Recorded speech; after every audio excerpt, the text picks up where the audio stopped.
اللي عايز الله يستره قال صلى الله عليه وسلم في الكنز اللي حافظه الناس كلها، بس ما عرفش هو ضاع فين. ضاع فين في وسط عالم السوشيال ميديا؟ قال من ستر مسلما ستره الله في الدنيا والآخرة.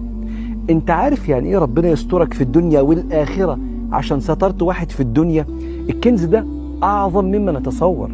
النهاردة أنا في الدنيا عندي مشاكل وعندي أخطاء وعندي أخبار خاصة بيا مش عايز ناس تعرفها، يمكن أتأذي لما حد يعرفها. لو أنا سترت لما المعلومة توصل لي لغاية عندي أو حد يستأمني على سر، أوتوماتيك كده ما أتمناه أنا من ربي حصل بستري على أخويا. طب ده ستر الدنيا. عارف يعني إيه ستر الآخرة؟ قال صلى الله عليه وآله وسلم: يدني الله عبده منه يوم القيامة حتى يغمر في نوره. انت ماشي دخلت في نور ربنا، ما حدش هيشوفك وانت بتتحاسب. عبدي أتذكر ذنب كذا؟ ما انت ليك قبائح وفضائح كلنا.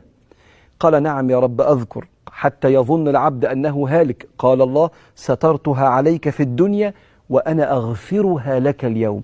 خذ كتابك بيمينك. فيطلع من نور ربنا بيقول: هاؤم اقرأوا كتابية. ده ستر الآخرة، إنه يغفر لي فما تفضحش قدام سيدنا النبي عليه الصلاة والسلام وقدام الناس اللي مطلعة أمام ربنا عز وجل على الحساب.